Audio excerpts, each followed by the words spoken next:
Thank you so much for joining us. Today is the last day of our Global Ethics Week celebrations.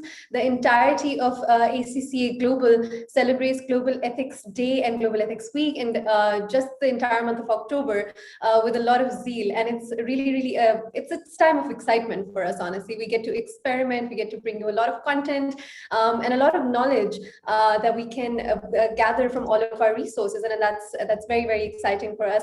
We had previously done over the past couple of days, 3 panel discussions on various topics related to ethics, related to the evolution of ethics in our world. So it'll be great if you could go to your respective ACCA pages on Facebook and check those out, refer them to your friends. And I think that there's a wealth of knowledge that they can benefit from. And this is our second last session. We have another one in a few hours. So do make sure that you go to your LinkedIn and Facebook pages of your local market, local ACCA page, Facebook page, and check that out. So you're able to join the next session as well. It's a really exciting time for us. We really enjoy these sessions as well. We enjoy bringing all of these experts together. We have some great names from all over MESA. So that's really exciting for us. Today, we have in our panel and in our keynote speakers, we have some some names that might ring bells, might be familiar to everyone. We have Fazila, who is the head of ACCA Middle East. We have our moderator, Narayanan, head of Business Insight at ACCA. We have Ehsan Jamil, CEO, Pakistan Institute of Corporate Governance. We have Andrew Tarbuck, head of Capital Markets, Al Tamimi and Company. We have Rashmi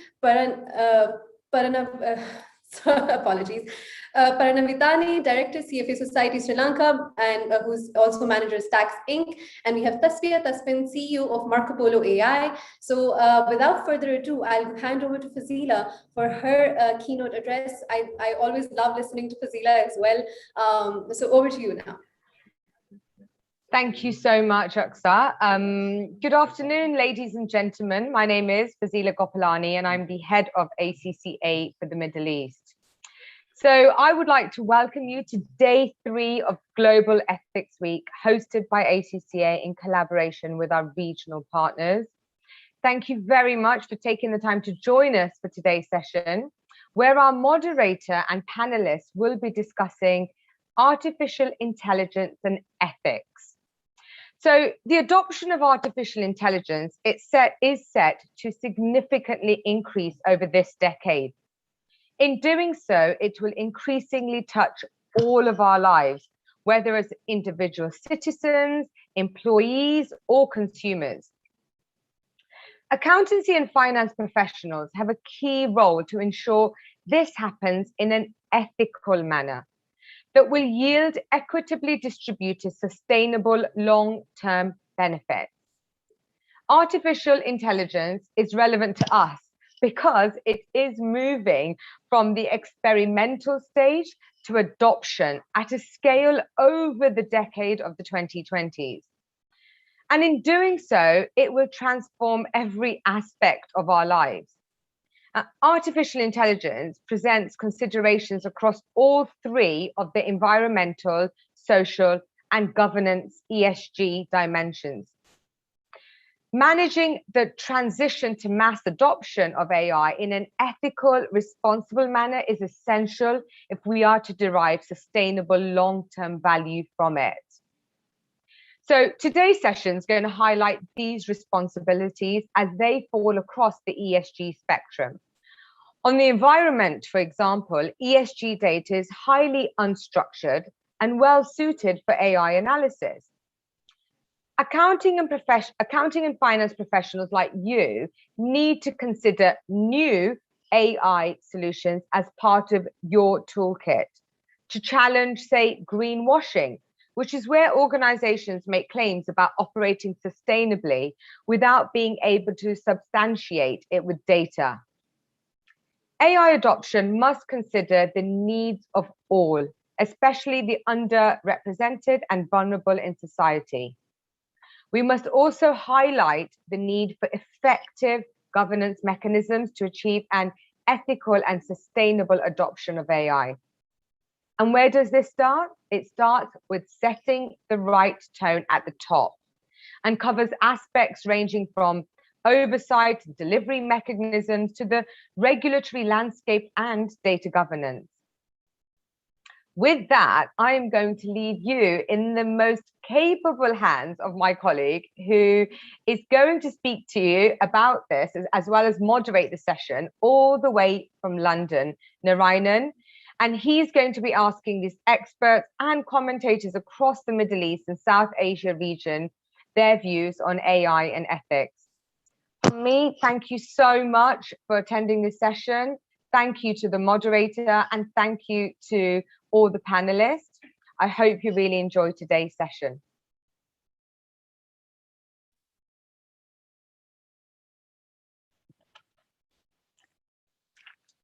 Thank you very much, Fazila, and it's a real pleasure to be here and be a part of this really interesting discussion, and really delighted to welcome our excellent pool of panelists to share their own varying perspectives on this area. As you mentioned in your opening comments, from an ACCA point of view, we have been looking at the space of AI ethics and how to think about deploying and adopting AI in a responsible manner ourselves. And we did some work earlier this year looking at that jointly with the Chartered Accountants Australia and New Zealand. So what I'd like to do just to kick us off today is to spend a few minutes sharing some of the headline observations from that piece of work. And then I will turn to our panelists, and we can see where the discussion takes us from their own end. So just to get us going, what I'm going to do first is I'm going to try and share my screen. So I'd be very grateful if somebody could just tell me if they can see the screen, and I will try and turn it into a full screen mode. Yes. Yeah, so we can see the screen. Yeah, and we can see it in slideshow. Fantastic, thank you. So why don't I just get into it? So the first thing to say is that this area of AI ethics and sustainable adoption was the work that we did was informed by, if you like, three inputs. One was we ran a global survey, which was about 5,723 accountancy, well, I say about, that's quite a precise number, but about 5,700 accountancy and finance professionals around the world. We had online discussion groups. So this is really to recognize that ethics is inherently qualitative. So you can't just understand it from the perspective of a percentage number and a stat, although that can be helpful. So we did a 5-day process where we ran an online discussion group with ACCA members around the world on a range of questions related to their use of technology and AI in their organizations and ethical adoption. And some of the thinking in the report is very much informed by that. And the third input, if you like, was expert interviews. So we spoke to about 20 experts in depth who basically do this work around AI ethics full-time for a living, if you like. So that helped us get quite a nuanced understanding of where they see the direction of travel as well. So that was really the approach that we took, if you like, to this piece of work. I'm not going to go through all of the numbers in that slide, but the intention is really to give you a bit of a taster.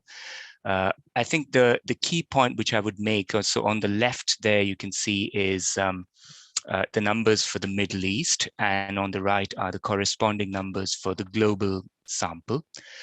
And I think, a few things that I'll call out as I go from top to bottom on that list of stats, if you like.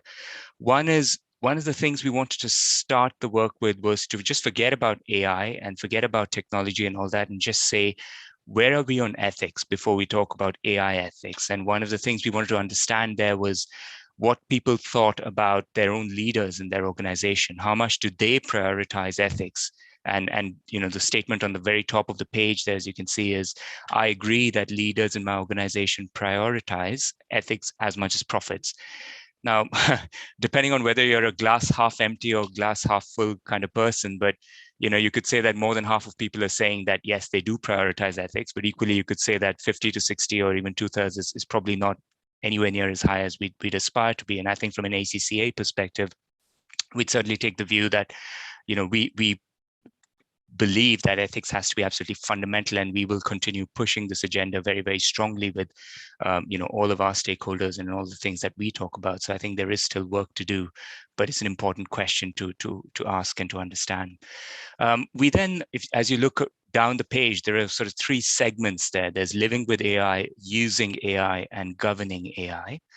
So if you look at that first bit there, living with AI, so that was really about trying to get a sense of people's views around the impact of AI on their rights as an individual, as a consumer, as an employee. So quite a few different lenses there.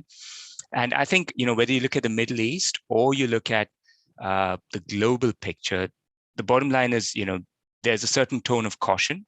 So you're talking about percentage numbers that are in the 30s and 40s and 50s. The precise number doesn't matter, but this is a large sample, as I said, 5,700 people. So the headline message is that there's a tone of caution coming through from the market in terms of the impact of this. When they say, do you think the impact is positive or very positive? It was a 5-point scale on your rights. There's a relatively modest proportion who feel that they're really gung-ho about it. They're really positive about it.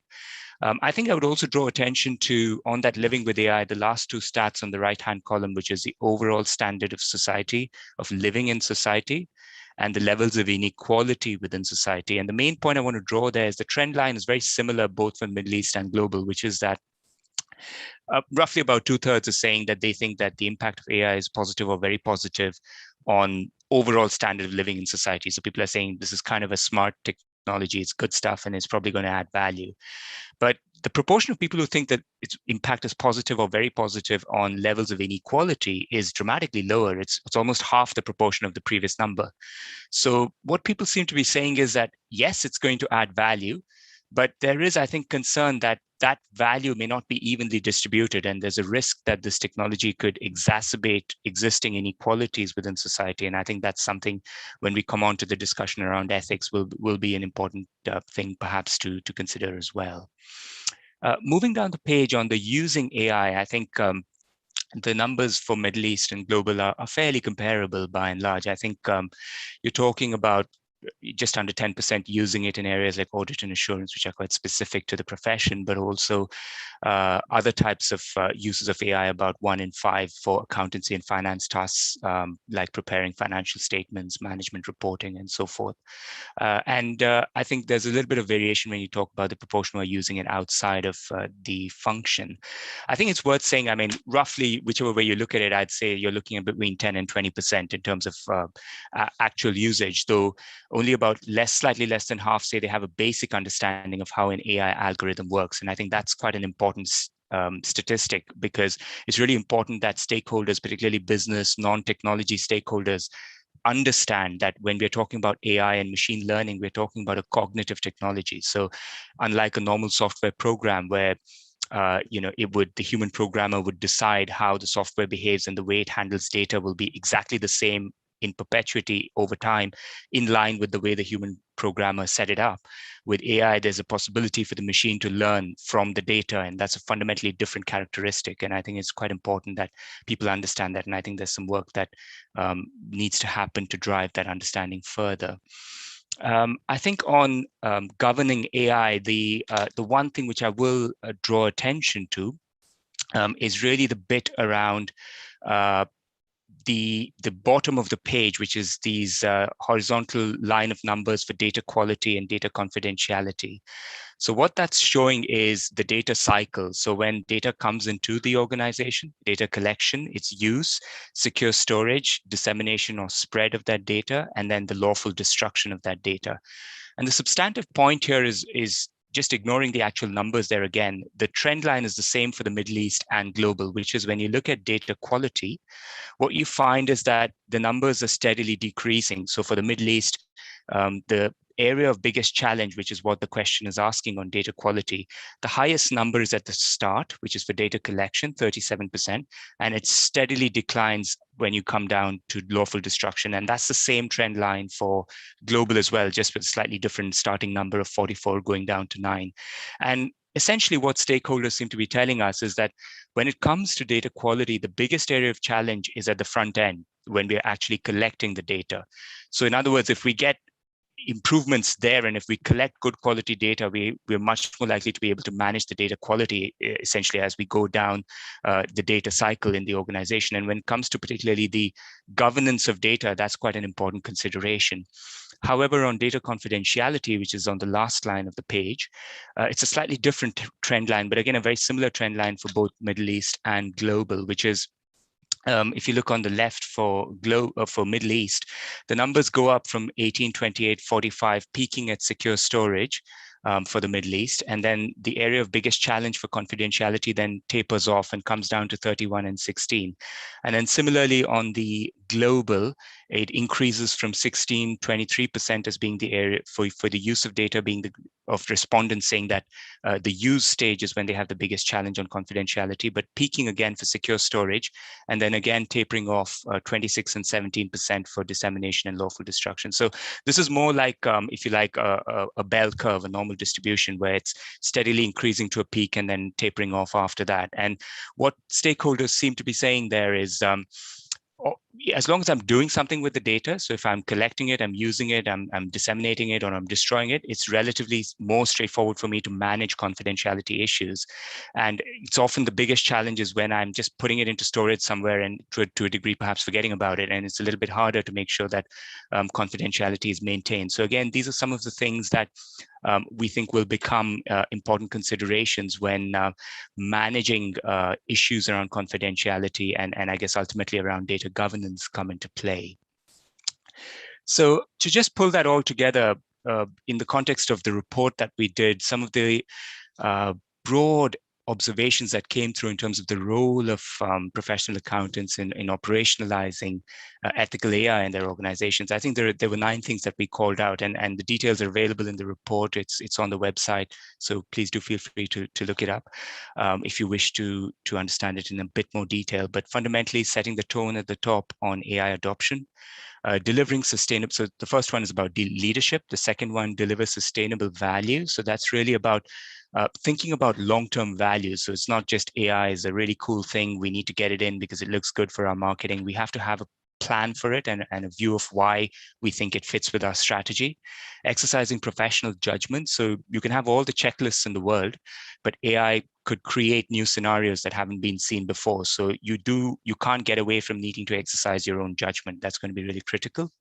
Challenging greenwashing. So in the context of ESG and environmental issues, we already know from various other pieces of research that have been done. For example, in the European Union, they did a study actually earlier this year where they found that across the EU region, something like half of all pronouncements made by companies around sustainability on their website, they couldn't find any evidence for what they were actually doing to support that assertion. So greenwashing is a real problem. And I think challenging that will be an important part because often AI can help with understanding the data that you need in order to understand environmental data and sustainability data because it's unstructured data. And so that can help with challenging greenwashing. It can be part of the solution as well. Comply with regulation and AI ethics policies, I think is going to be a really important part of it, particularly because regulation itself is evolving and is jurisdiction specific as well. It changes by country. Prioritize data management, as I was referring to earlier. Take a strategic approach to oversight and delivery. So this is really about understanding how you want to bring this thing into your organization. And it's not just somebody's pet project somewhere inside one business unit. It needs to be senior leadership led, and it needs to have a kind of a wider plan sitting behind it in terms of what you're trying to do with AI as an organization. Understand the vendor landscape, because clearly vendors are going to be highly incentivized to sell you their wares, to sell you their products.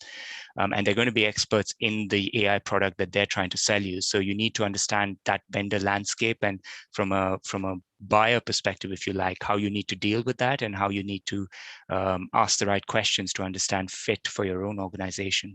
And I guess underpinning all of this, building knowledge and skills, because in many ways that's really critical to be able to build capacity and capability in your organization.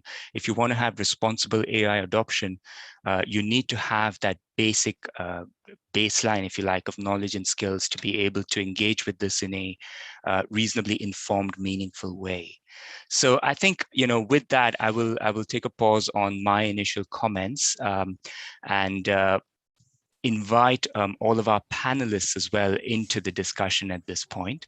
And really what I'd like to do is really start by setting the scene, if I may, on first of all, AI in the region, in the Middle East and South Asia region, before we talk about AI ethics and anything else, just AI on its own. And I wonder, to begin with, if I could invite Tasfia, if you could perhaps share a perspective on what you're seeing in terms of how AI is being used currently to develop new products and services. Thank you very much, Narayanan. I hope I'm audible and you, yes, thank you. all of you can see me. Yes. Thank you very much. What we can say, like, I have to give a small background of mine, what the Please products do, yeah. and what are the things I've been currently working on. So I have been in the scene of, and I have been working with AI for a pretty long time. Currently, I am building the marketing tech AI software. It's a SaaS software, and previously. I think you've gone on mute, Tasfia. Perhaps you need to unmute.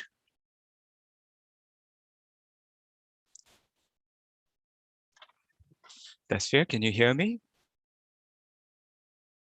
Can you guys hear me now? Yes, thank you. Carry on, please. Yeah. No, that's fine. Carry on, carry on. Yeah. Currently we're building a marketing tech SaaS product, which is to automate the steps of digital advertisement for small businesses and SMBs. And previously, I also worked in the first visual AI startup in Bangladesh. So what we have seen, like, AI has been a very influencing part on building new products or new services.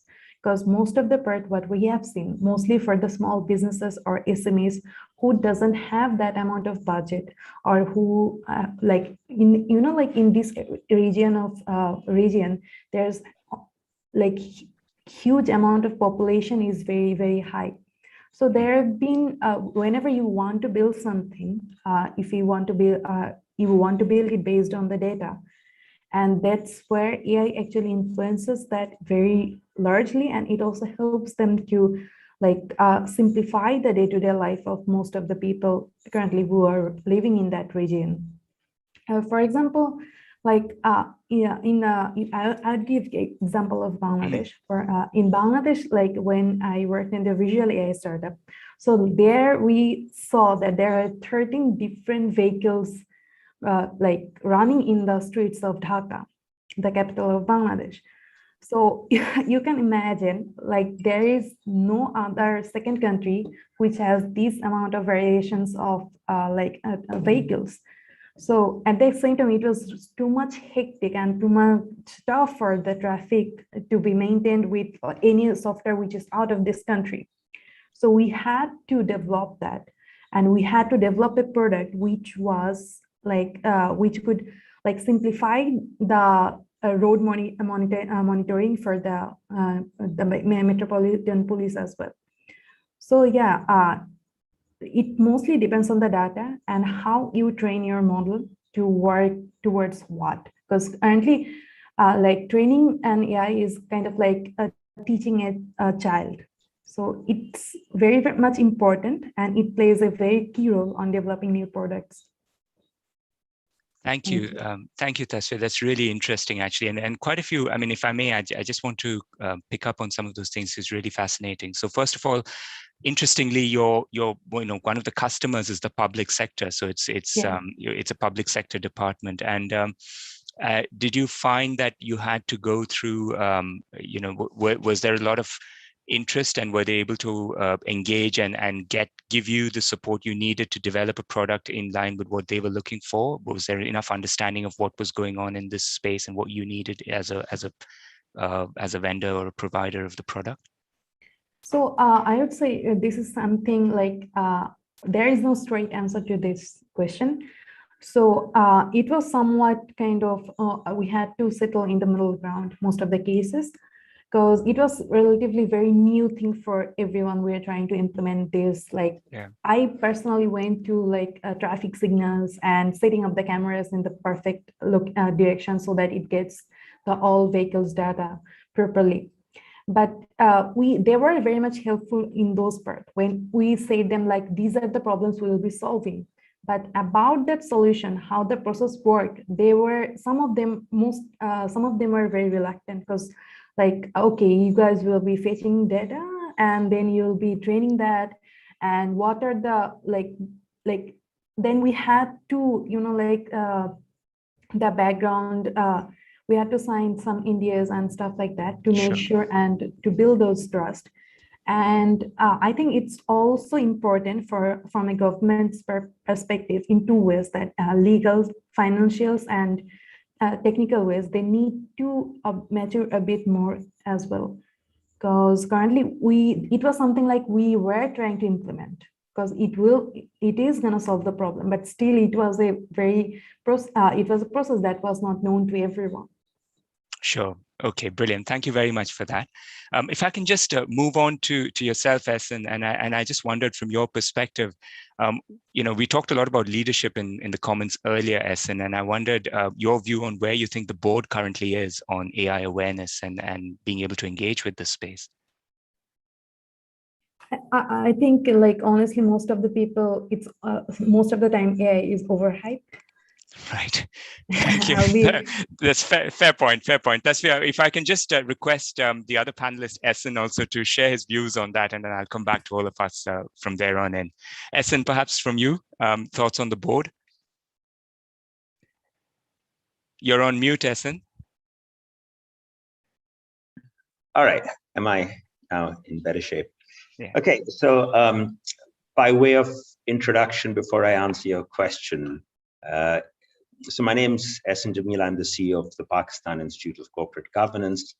My background is a little long in terms of 35 years of work experience. So I just say that, I've been an entrepreneur, been a professional, worked for a few multinationals, Unilever and Chase Manhattan Bank, then became an entrepreneur, set up a packaging company, took it public, and then found myself setting up a foundation and on health and education.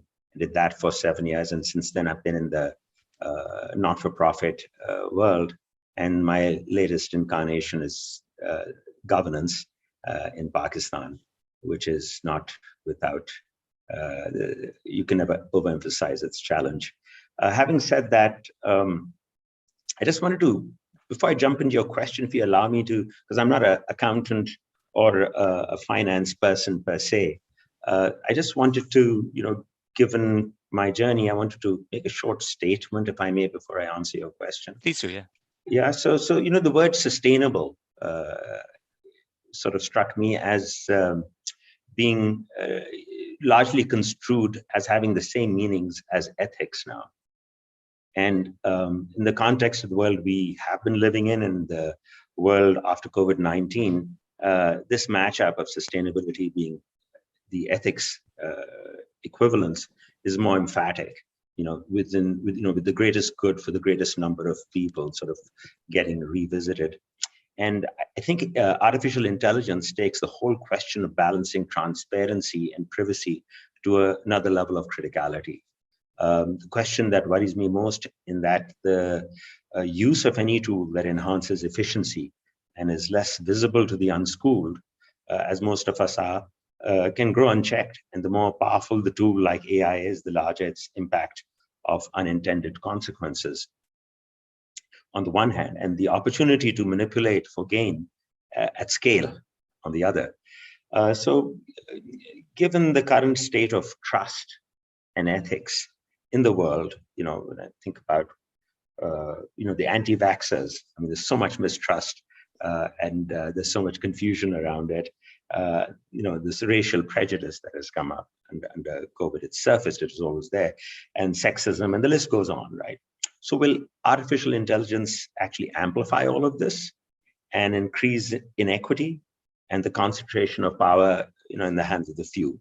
So, these were some of the questions that sort of came up for me. And, if I had to throw out, something of a broad macro solution to this, I would have thought that the antidote at a macro level is a strategy that incentivizes ethical practices and behavior. I don't want to go to religion, but but something more across that. And then, of course, I think you mentioned this, Narayanan, in your comment, that an educational focus on understanding algorithms and their outcomes, making making AI more transparent, sort of struck me. And of course, what this whole ACCA conference, where financial professionals and audit firms can take a lead in screening out unethical practices and help develop improved governance in business, of course, brings us to a more practical level. With that, I'll go ahead and answer your question. I hope I'm not taking up too much time. Okay. So where is the board currently on AI awareness? That's okay. So the last few years have seen increased calls for board oversight in such areas as cyber culture, ESG, sustainability, to name just a few of the areas of focus. And an emerging area of board oversight responsibility is now at the intersection of AI and ethics. So in the absence of oversight, AI is being deployed for a narrow objective without considering a broader aperture of how it can change business for better. So we've recently been reading about how Facebook's oversight failed to oversee the company's cross-check program, right? And it's revealed in part through documents from a whistleblower, which is, of course, a very important part of governance, is to have a good whistleblowing system, as we realize. That reportedly shielded millions of VIP users from the social media platform's normal content moderation rules, right? So we've learned that Facebook likely turned to AI algorithms in an attempt to cut costs and keep the business running even while understaffed. The oversight board was told that the program applied only to a small number of decisions, which Facebook subsequently acknowledged was misleading. Indeed, you can say millions of users is a small number when you take it in relative terms, but in absolute numbers, it's quite significant. And in terms of reach and influence, these VIP users had by far a disproportionately large share, right? So therefore, it presents three major areas of ethical concerns for boards. So privacy and surveillance, bias and discrimination. And the most difficult question is the role of human judgment. So strategy and risk are among the key areas of board oversight. AI is currently a critical tool in advancing and supporting strategy, but it carries risks. Thus, we see that AI ethics oversight by the board is essential. The board's oversight of AI can drive the right tone and set, what you said, like setting the tone at the top. It's absolutely correct that, it becomes the guiding principle, the ethical framework for AI adoption, and that then gets operationalized by the company and its management for those outcomes, those responsible outcomes. So the questions board should be asking about AI are, what is our AI strategy? So, I think you get a lot of quiet responses because I don't think a lot of there isn't one. There isn't one, exactly. So, what is our approach to AI governance would follow from there, right? And then you get into the whole list of follow-up questions. Are our uses of AI appropriate? Do they achieve the desired results? Blah, blah, blah.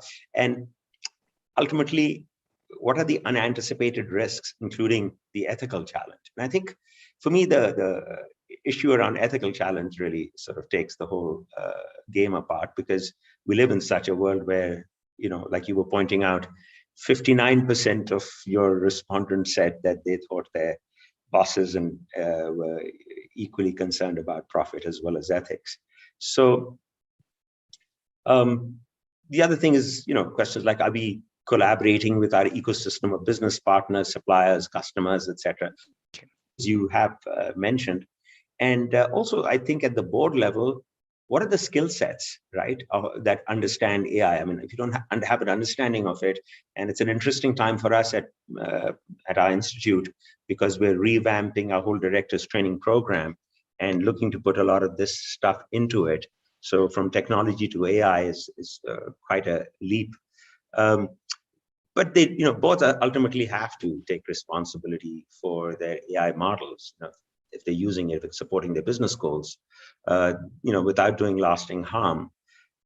I feel like when I'm saying a lot of this, I'm also seeing, this is a wish list. It's really a far cry from what I think is really happening. Even without AI, there's such a lot of gap, and with AI, it becomes even more acute. So I guess for companies looking on, the key takeaway should be that while AI is great at cutting costs and speeding up operations, it cannot replace the employee you need to run your business. And I think while it's great to do all those automations and cost-cutting operations, it requires human oversight to ensure accuracy. And that human oversight is really us saying that ethics, that human ethics are at play here. So I guess one of the Harvard last comment is, just citing Michael Sandel from Harvard, that can smart machines outthink us, or are certain elements of human judgment indispensable in deciding some of the most important things in life? So with that, I'll just stop. I think. No, that's really, really helpful, Essen. And I think it gives a really panoramic perspective of quite a few very important considerations. So thank you very much for that. And what I'd like to do actually is just use some of what you've said to bring in Rashmi, if I may, Rashmi, because you're kind of, with the CFA Institute, I guess, part of it is managing people's money as well. Many of your members will be doing, and Essen was talking about human oversight, and managing other people's money is probably one of the most sensitive things that people could be doing. So I wondered whether you're seeing how AI is playing out in your sector and in your world.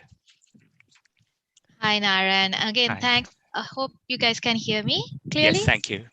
Yes. Again, thanks for inviting me to be on this panel, and I'll just give maybe a very quick introduction to myself. So I am a CFA charter holder. I have about 15 years of experience, and I'm also sit on the board of the CFA Sri Lanka. CFA Society's local chapter in Sri Lanka. I'm also a consultant by profession. I have also got a lot of experience on the investment research side. So right now, again, I'm working at a company called Stax, which is a global management consulting firm. And we work with both global corporates. I'm also overseeing a platform, which is an accelerator for mid-market firms.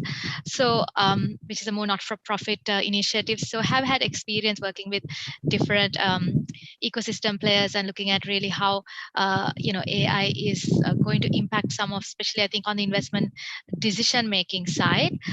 Just some perspectives. I think what I see from an ethical standpoint on how AI adoption will impact the investment decision-making process, really with the focus on, I think, on ESG, because I think given that we're also looking at the ethics this week.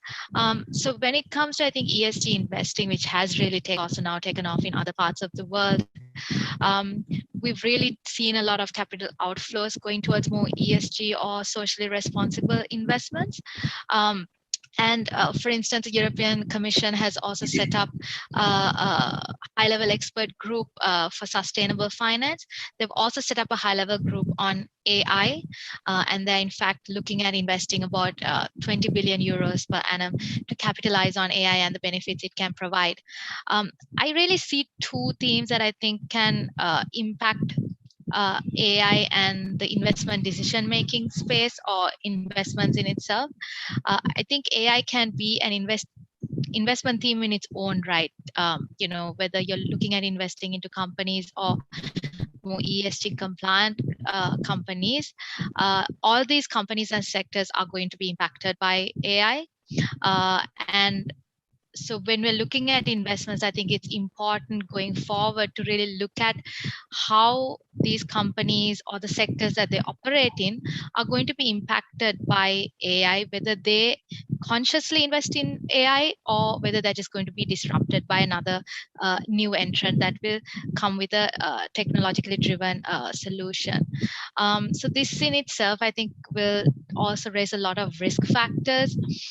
For example, if you're looking at a company that's now going to say use facial recognition software that can now become an ethical consideration if you're an investor or even a consumer, because facial recognition software again has been found to again make certain existing discrimination practices worse. A second theme I think is actually a positive. I think AI can actually generate better insights when it comes to ESG decision making by its sheer ability to sift through just vast quantities of very unstructured data. I think Fazila also mentioned about this in her, her initial address about the impact of greenwashing. And I think when it comes to the ESG landscape or the ethical investing landscape, most investors now are more on board with the idea that ESG investments will lead to more sustainable long-term returns. I think that question, to some extent, there is more buy-in on that front. But I think where ESG still has a lot of skepticism from even institutional investors really is on greenwashing. And according to multiple research and surveys, greenwashing has consistently been named as the biggest concern for investors to get on board. Where companies just simply present themselves in a much more favorable light. I'll just give a quick example. I think a detergent brand actually released a new product that they advertised as being 100% plant-based. But when the product was actually analyzed about 4 or 5 years later, it was only 75% plant-based, which in itself is, I suppose, not so bad. But then they found that some of the compounds were actually petroleum-based compounds. So this can be quite misleading to consumers and investors.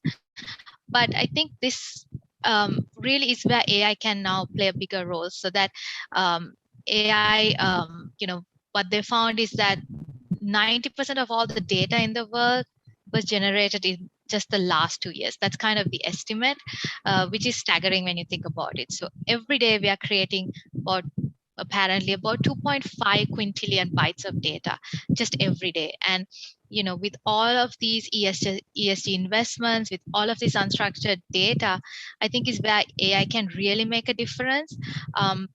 And even though it's still in its infancy stage of it being adopted to really sift through ESG analysis, we are seeing increasing adoption. In fact, an AI tool, I believe it's called Climate Bird, which actually looked at 800 companies and looked at their climate-related disclosures to evaluate the actual performance and their footprint versus what they claimed or what was disclosed. And their finding, not surprisingly, was that most companies were in fact guilty of greenwashing or overrepresenting their environmental friendliness.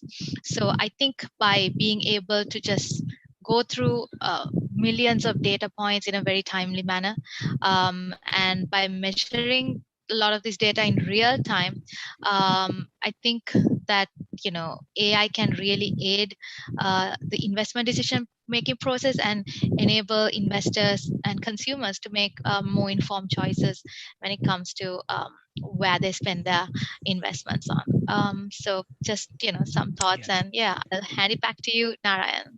Narayan, I was just going to add to that. It's fascinating. We've just done one of the other hats that I wear is for a non-profit organization called the Middle East Investor Relations Association, and we've just had our annual conference, the theme of which was an Odyssey, ESG to IR. Anyway, we got the views of a lot of the C-suite, which was fantastic, but a lot of investor relations officers as well from the Middle East, and some of the really sort of big organizations such as FAB, Riyadh Bank, Al Raji, etc. And it was very interesting, just coming to Rashmi's point around greenwashing. If you're an investor relations officer, you are the person that represents the company in front of the stakeholders, and Ahsan will be very sort of familiar with this, in terms of governance and transparency and disclosure. And it's very interesting that, 10 years ago, all that they really had to report on was pretty much mostly financial metrics and not very much non-financial. And in a way, that was quite easy because it was all audited by you guys. So very prescient that the ACCA, they're there to give assurance and to give audited financial figures. And the issue that a lot of companies, both the C-suite level and for investor relations officers, are seeing is there's a real sort of challenge around non-financial data. How do you assure it? How do you actually get it audited? And how do you make sure that it's correct? And so, I think that that's sort of part of the gap in terms of, and it's a challenge, I think, for a lot of the accountancy firms as well, is how do you actually take that step to assurance and making sure that you avoid some of these pitfalls as much as you can with greenwashing, etc. I mean, one of the things that it's always a classic. There will always be fraud. People will always do it. And you can only put in place as much as you can in terms of, for example, KYC and AML policies. But, people will always try and get around the law. And that's why I'm here to try and stop them. But the point is around greenwashing, and I think sort of ESG metrics, etc., is, this whole sort of how do you police it? How do you regulate it? How do you measure it? I mean, it's a classic example of issues that all companies are starting to really, really struggle with. And one thing that's very, very apparent is, and very interesting from your figures, you had sort of the Middle East and you had the global figures. The way that I would describe it is everybody's on the journey and they're on different levels and different parts to it. And so, there's some that are just starting out. And they're behind, and I think in this day and age, they've got to speed up. There are others that have adopted ESG into the mindset, and it's absolutely critical. But it's so interesting that every country is at different stages of ESG, and obviously certain countries are sort of sitting and saying, well, look, you now want ESG factors, carbon offsets, and all the rest of it. Is that a Western construct, and the emerging markets are sort of having to pay for this? So, there's so many questions that are sort of coming out of this that the discussion and the journey is different for everybody. And I think that's what's fascinating, is that if you had this discussion in North America, and I noticed that 1% of the correspondents were North America. Then you've got Africa and Asia, and Europe. You'll have different views on all of this, and you'll have different views from the corporate side, but also different views from the governments and the regulators. And one of the things that I think that we've been sort of thinking about quite a lot is, how much should this be government led?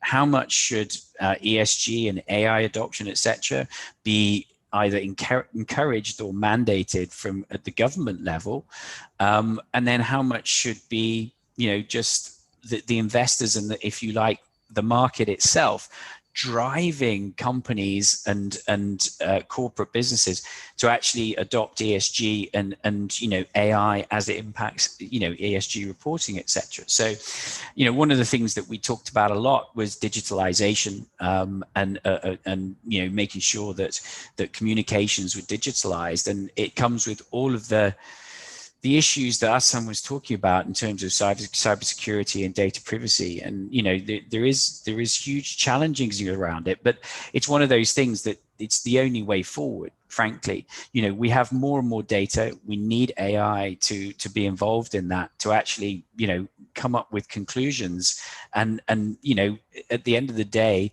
sort of make the market as efficient as possible. But I think from my perspective, there has to be a positive impact, right? I mean, ESG is all about the positive impact of business, and Hassan was very clear that AI can lead you down some negative impacts. So, lumping sort of ESG and AI together, we have to focus on the positive, but it can obviously sort of move out of control, and you get to some solutions or resolutions that are not what you intended. And obviously ESG is to have a positive impact and not to have a negative impact, and it's keeping a control on that.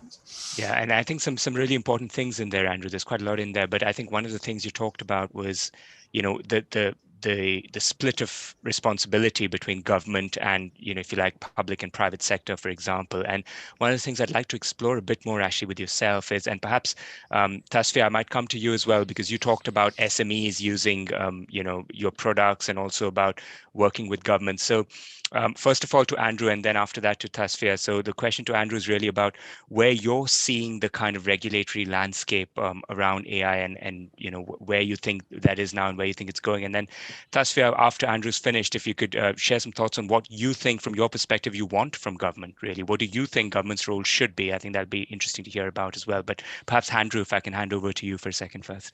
Yeah, it's very interesting. I mean, I sit here in Dubai, and from the government's perspective, it's fascinating to see how much encouragement there is of AI adoption. There's obviously a strategy to be, the world's happiest city, but it's very clear that that will come through, innovation and disruption, and that's where AI comes in, and virtually, I think every single government agency in the UAE has a mandate to use AI to improve civil life, customer experience, or just civil life as a whole. And so that's a sort of wider strategic point, and that really encourages the adoption of AI. I mean, one of the initiatives that we've been involved with is the Dubai government actually created what's called the 10X initiative, which was where every single government agency had to submit 10X initiatives which were innovative and disruptive. And I can tell you that probably at least 75% will have been based on an AI solution, which, is phenomenal. And that was announced at the World Government Summit, I think back in 2018. I've done two 10X projects now with Dubai Airport Free Zone Authority. So that's sort of the direction of travel, certainly in the UAE. And, you'll get the same in the likes of Saudi as well, where, because it's emerging markets, they're relatively nimble and they can actually be adoptive very quickly, which, they can sort of go from A to Z and not do the sort of the clunky the clunky bits in the middle that is just all about very heavy infrastructure. So you can get to Z pretty quickly. And I was at the DP World Expo site just 2 days ago. Fascinating to see what they're doing with the Virgin Hyperloop, and that's tech based. I mean, I know it's not AI, but it's tech based.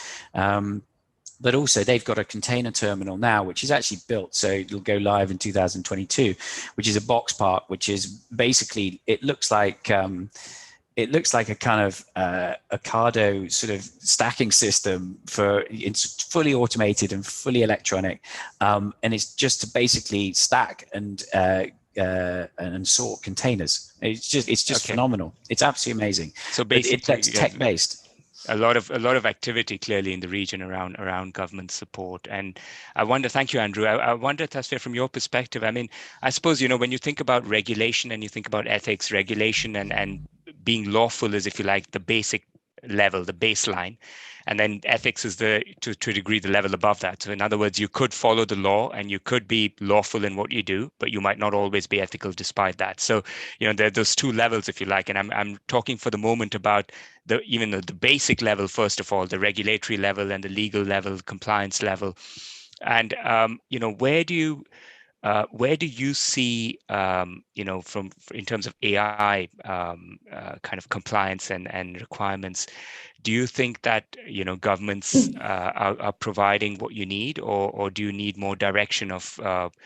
So, for example, is there a risk that you set up something and you create a product and you find later that the regulation has made that product illegal for whatever reason? So, do you think there's that kind of risk in the ecosystem?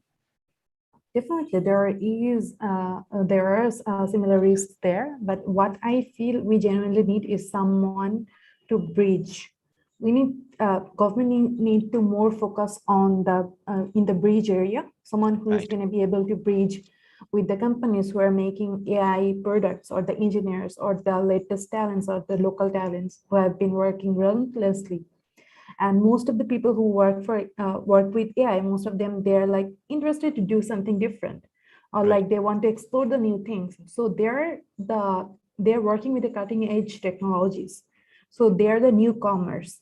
And when we're talking about regulations, and it mostly comes from the senior stakeholders in the government or other parts of the entity. So we need someone very strong in the bridge.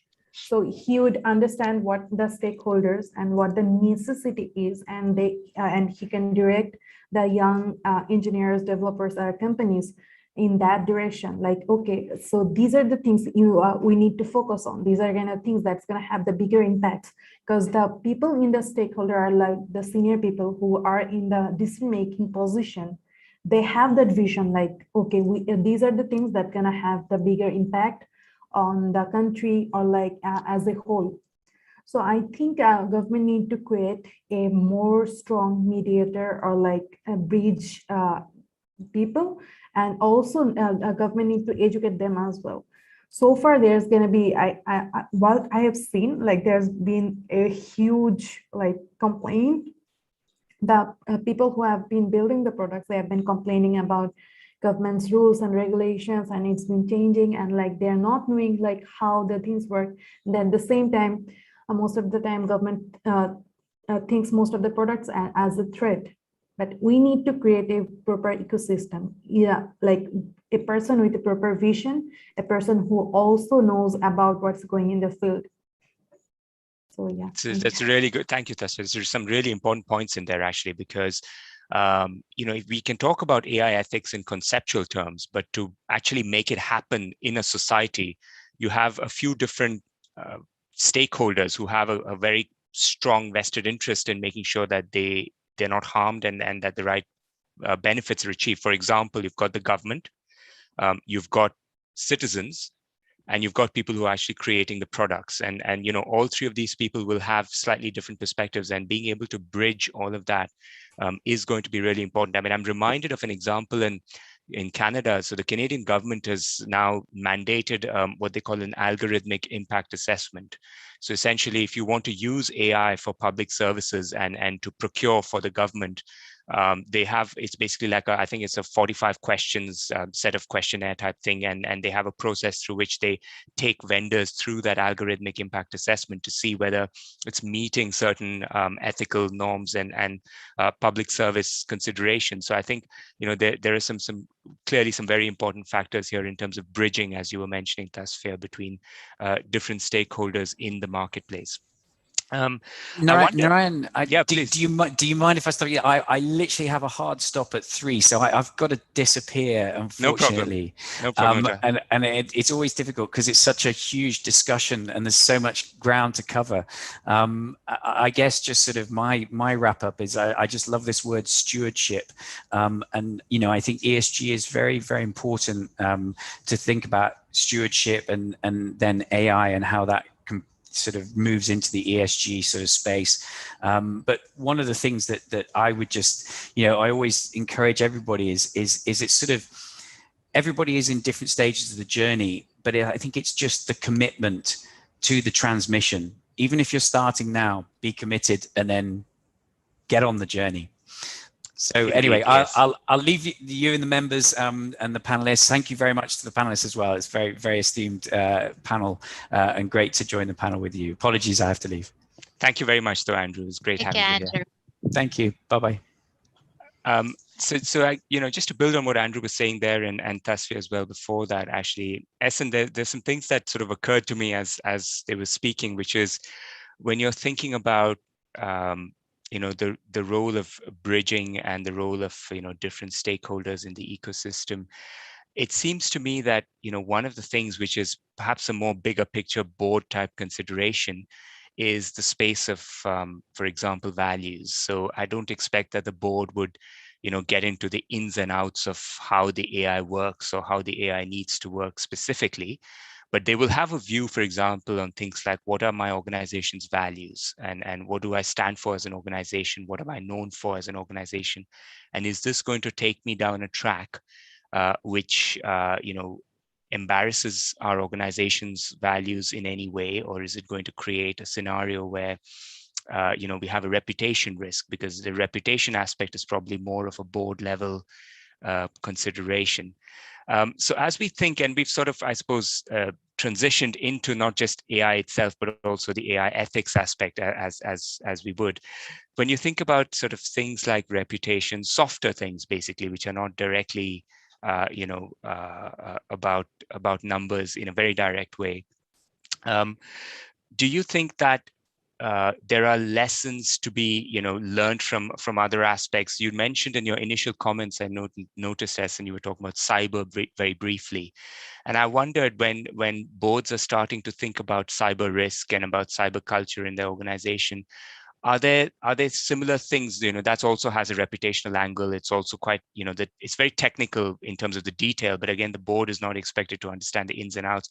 Are there lessons to be learned from the approach there, and the way to think about that when thinking about, adopting AI in an ethical, responsible manner, do you think? So, yeah, I think there is, so for example, if I was to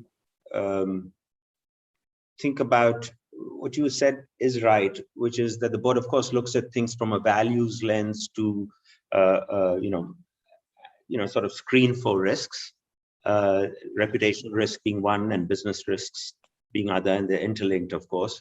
But I think there is a concern. I think when we talk about, I think I'm sort of thinking more about the biases, the unfair biases that AI systems sort of keep bringing in, so you amplify those. I think at the board level, risks at from different angles is looked at. And one of the things when they are, for example, if you're employing and using artificial intelligence in your own organization, let's take that angle, if you like. So there is, a certain bias that can, so there's a much cited ethical concern around these biases in AI, right? So one key challenge is that machines, systems intentionally or inadvertently result in the recreation of existing biases, which is there and which can come into the hiring process, screening, identifying the right candidates for the job. So you can, if you look at it again from a diversity and equity inclusion initiatives in the workplace, and these are important reputational things, right? So the boards are concerned about, are we hiring enough women? Have we got enough minority groups represented? And if they're not in the technology field where all of this is coming from, then those biases will automatically surface. So how do they, when they use AI, are they actually using AI and furthering the problems that they're meant to look out for, and sort of furthering the lack of diversity, if you like, by that example? So a large company might reduce it down to subjectivity in hiring, and that bias can come through. So I think in terms of whether it's the use of AI, boards linking values and objectives to the use of AI. And again, how will the board know what is happening? It ultimately, so it can set certain policies, but with AI, the ability to be able to actually monitor or audit really comes to mind, so that the board is informed, so we can have the values well communicated. But how do you understand that algorithm that you're using? And of course, to guard for some of those biases. So what are the guardrails that are in place? So even if the intended sounds like a great business decision, what are the risks involved? So I think practically, at least in Pakistan, we are, we're at a stage where this is not sufficiently being discussed at boards. It's a really good point, Essen, because, for example, the example you were taking about recruitment. So there is this whole industry of CV parsing. So basically the CV is natural language text, which is very suitable for AI analysis. So the AI is able to look at the CVs and be able to decide on certain characteristics of which ones to proceed for interview. And if you've only hired a certain kind of person in the past, then it will automatically assume that you want only that sort of person in the future as well. And so that goes completely contrary to the point you were making about creating a more diverse workforce. So I can see that there's going to be, and I think even from comments made previously, we've traditionally, I guess, thought about technology from two lenses. One is, does it reduce costs? So does it bring efficiencies? Or the second is, does it increase top line? So does it bring business insight to attract new types of customers? And so those have been the two traditional lenses. And I think here there's some other factors. One is around integrity of information that I think, Rashmi, you were talking about, which is like greenwashing and AI in that process, but also this aspect that and you're talking about around the ethics of biased information leading to biased outcomes. I wonder, if I can just build a little bit there on that greenwashing point you were making, Rashmi, because I think it also links to this idea of how you think about the use of data more broadly. There is an active debate, not just in the investment management industry, but more broadly as well, in terms of what data you're collecting, and I see two polar opposites here, incidentally. So there's one aspect which I see is this, as you were pointing out, Rashmi, we're in a world of more and more data, and it's just exploding and exploding and exploding. So that's one aspect. The other aspect, which I hear very regularly, by the way, from companies, is that we've tried to do AI, but we just can't get the right data to feed the model. We don't have enough of the right data. So we have a lot of data flying around, but when it comes to actually building the model, we don't have enough of the right data. And so that also, and data quality of the data that we have is also an issue. So there's this kind of, from an AI and data governance point of view, there's this paradoxical situation where there's a lot of data, but not enough data. And I wondered from your perspective, when you think about the broader space of data governance and its, overlap with the space of data ethics, where do you see, the key skills and the kind of the things that we need to think about? I'm almost overlapping the ethics discussion also with operationalizing the ethics discussion a little bit. Where do you think those data skills need to come from, and how does that fit in terms of the people that do them, the business, whether they're business or accounting and finance skill sets or technology skill sets, or indeed, investment analyst type skill sets? Where do you see that whole space going? So I think let me maybe try and explain it off from my perspective. So I think when companies are looking at adopting AI, I think they have to take a very holistic long-term view.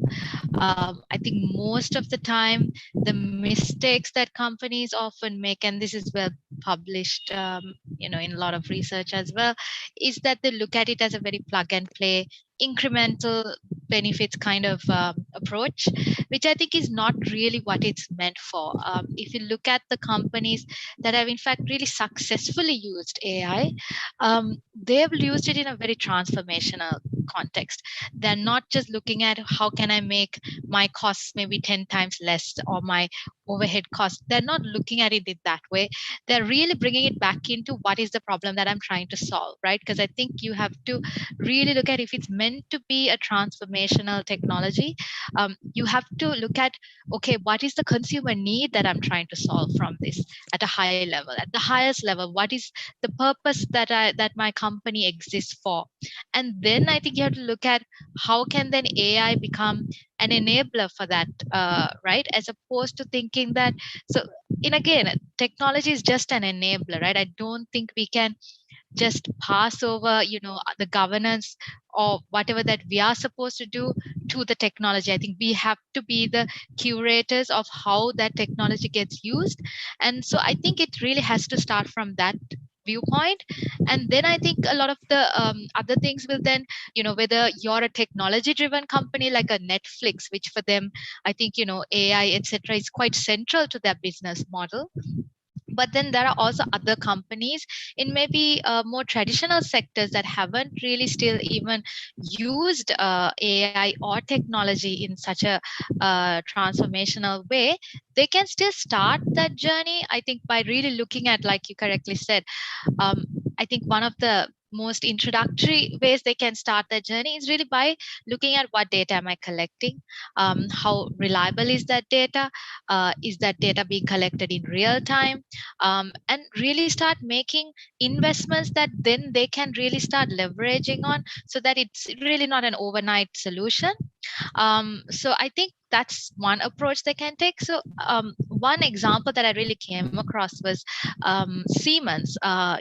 They actually divested their core oil and gas business, and then they invested heavily into their digital industries unit, which really looks at energy efficiency, renewable power, electric vehicles. So they moved away from a business that was quite core to its operations, and they moved away beyond just looking at financial performance and really looking at making them a more technology driven, environmentally friendly company that can really be a more sustainable business.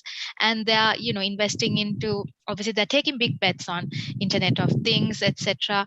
But I think those decisions really need to be made at the top, the senior management, on how am I going to leverage AI or technology, and then really look at what are those ethical considerations that I also have to think about right now. I think the mistake again is that companies will wait, they will implement it without really looking at, I think it's probably naive to think that we can envisage all of the ethical problems that AI might bring. I think, we're still really early on in the curve, but I think there are still areas we can think of even today if I'm a company and starting to implement or use AI increasingly on data privacy issues, protecting consumer identities. I mean, we can see this now being played out with social media companies like Facebook that has got itself into hot water for its use of AI, and how its algorithms are in fact putting misinformation in front of users, and how the algorithms are wired to actually put more of that information in front of users. And in fact now this is having real implications even for their business model, because advertisers have pulled out saying that they must do better. So I think for companies to do this successfully, they really must think of all of these ethical considerations today, so that they can, I think, not be caught lagging on some of those aspects, and which again will have very real reputational risk, as well as, I think, in some instances legal responsibility as well.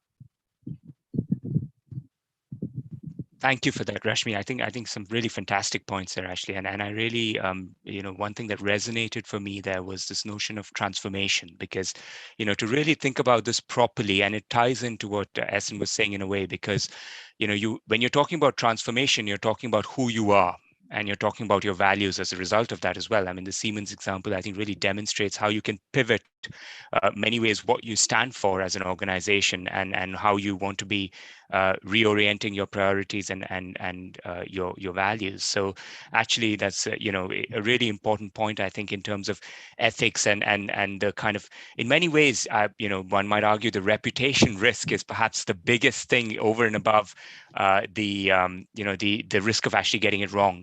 What we see time and again with cybersecurity, for example, is that the biggest damage to companies happens not because they got hacked, but because they didn't tell their customers promptly about it. They tried to cover it up, and then they told them like 2 weeks later because they were trying to fix it without telling anybody. So they destroyed trust. And the impact from the cyber issue was the reputational damage and the trust damage, rather than just the data damage from the actual cyber attack. So I think it's a really, really important point you make around transformation, and really thinking at a big picture level about what you're trying to do when you're operationalizing an ethical way of doing things. When I think about that from the outside in perspective, and perhaps Tasfia, if I can just come to you, when I think about this from the outside in perspective, so if you're a vendor and you're trying to create products, AI products and solutions for an organization, I guess, and I'll tell you what I hear from the other side. So when I hear from companies that are thinking of adopting AI, their biggest fear is that, there's a vendor, they've got something that sounds really good in the presentation. They come and do a snazzy, snappy presentation. It sounds great. And then, they want to do a very quick proof of concept to show some value and then put it in front of my board and say, now we need to scale this. So, they know a lot about what they're talking about. I'm sitting inside the company. I don't really understand this. I'm a business unit leader, but they tell me it sounds great. They're selling me the sky. How do I trust what these guys are telling me, and how do I interrogate what these guys are telling me, and how do I build some kind of pathway to adoption that is that's not going to blow up in my face? Because if I'm a business unit manager, my choices go like this. My one choice is I continue doing what I'm doing. I kind of get paid. I'm doing okay, and I can do lots of incremental stuff. Or I take this high risk path and I try to stick my neck up in the company, and I say, I'm the guy who's really going to drive, and I have this idea. I want to be the guy who really pushes AI adoption. I want to stick my head up above the parapet, and then I become kind of visible.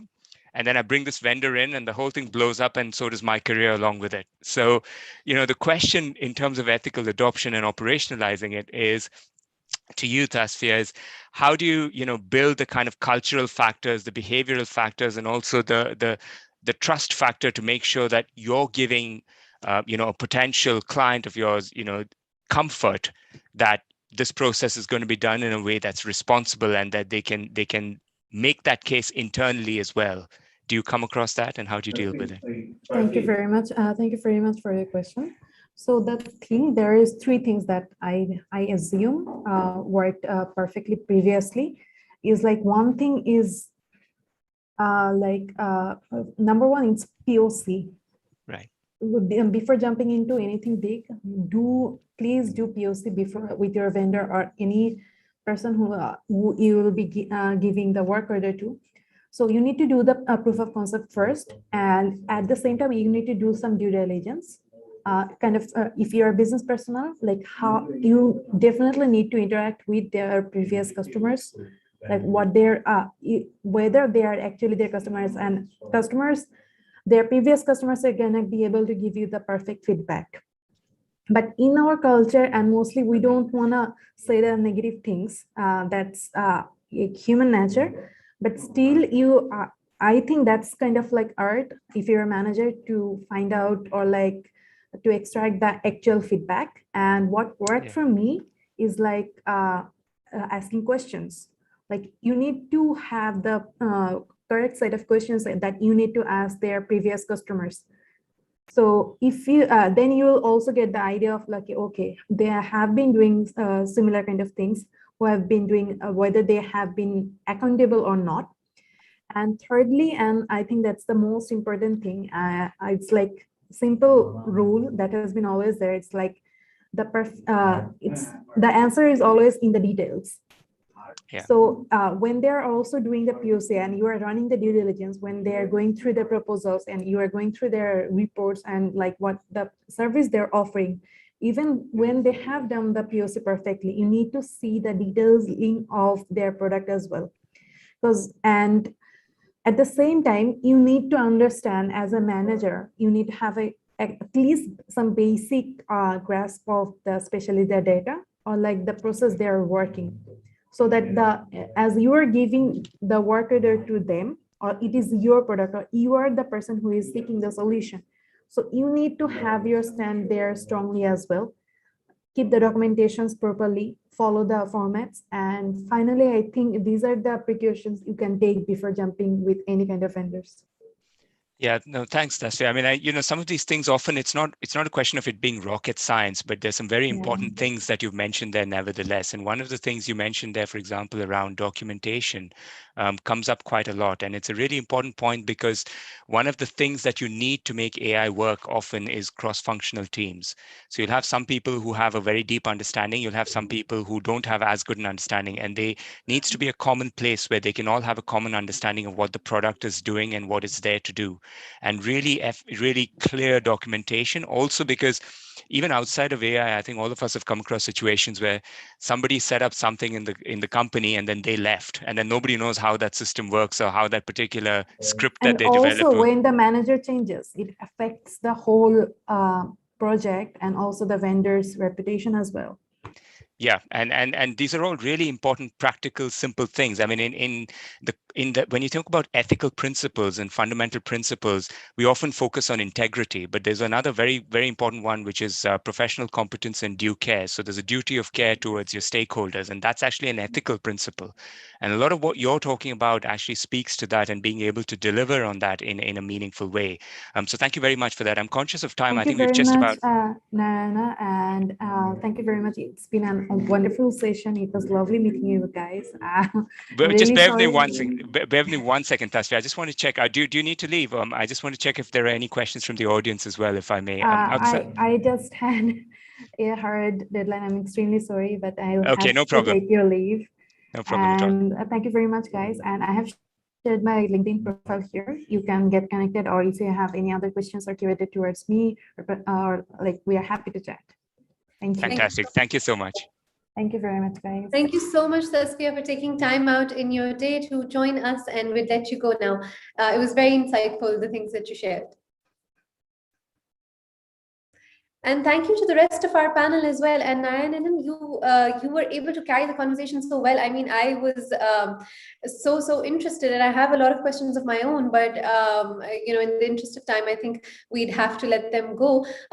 We don't have a lot of questions from the audience, but we do have a lot of praise from the audience. So thank you so much for this session, and thank you so much for all of your insights and all of your you know, wisdom and wealth of knowledge. It's always very insightful for me when I'm able to attend these sessions very closely, and I have to, you know, I have to be attentive. I can't be distracted. So it's very, very insightful for me.